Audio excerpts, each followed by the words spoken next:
Welcome to healthy food kitchen. நம்ம இன்னைக்கு குடமிளகாய் வச்சு குழந்தைங்களுக்கு முட்டை செய்ய போகிறோம். உங்களுக்கு வேணுங்கிற பிடிச்ச கலர் வாங்கிக்கோங்க. நான் 3லேயும் ஒவ்வொரு கலர் எடுத்திருக்கேன். Yellow, green, red. இதை 3 முட்டை எடுத்திருக்கேன். அதில் கொஞ்சம் மஞ்சத்தூள் போட்டுப்போம்.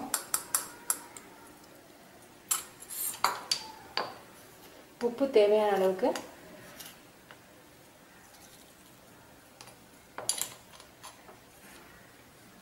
சீரகம் கொஞ்சம் நுணுக்கி போடுங்க, அப்போ தான் வாசமாக இருக்கும்.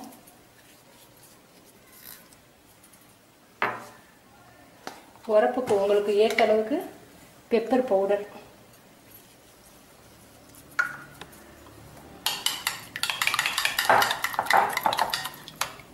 கருவேப்பிலை கொஞ்சம். நீங்கள் மல்லி வேணாலும் போட்டுக்கலாம், மல்லித்தலை வேணாலும் போட்டுக்கலாம்.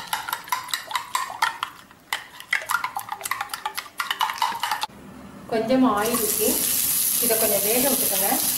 இது பச்சை வாடை வந்துச்சுன்னா குழந்தைங்க சாப்பிட மாட்டாங்க.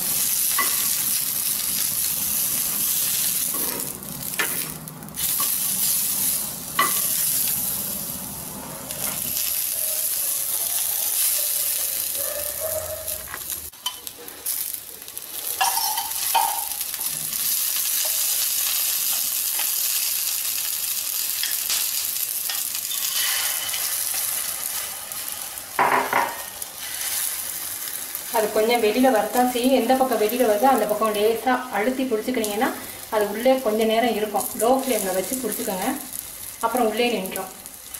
இந்த இப்போ உள்ளே நிற்கிது. இப்போ ஊற்றுங்க மேலாக.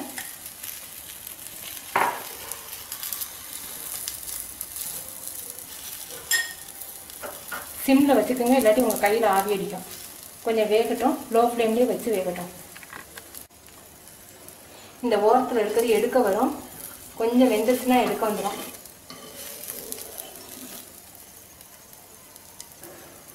இப்போ மூடி வச்சிங்கன்னா கேக் மாதிரி வெந்துடும்.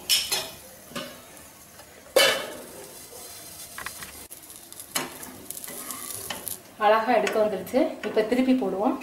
ஸ்லோவாக மெதுவாக திருப்பி போடுங்க.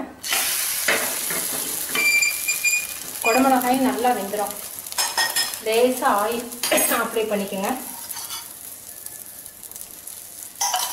குடமிளகாயில் வந்து கேன்சரை தடுக்கக்கூடிய அதுக்கு மருத்துவ குணம் உண்டு.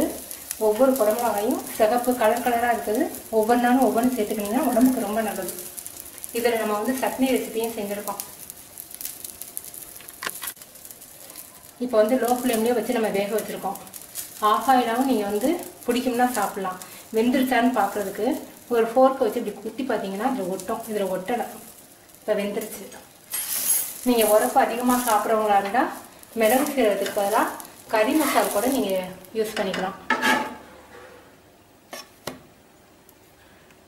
சூப்பராக இருக்குது. நீங்கள் செஞ்சு பார்த்துட்டு உங்கள் கமெண்ட்ஸை சொல்லுங்கள். நீங்கள் என்ன கலர் வேணாலும் குடமிளகாய் யூஸ் பண்ணிக்கலாம்.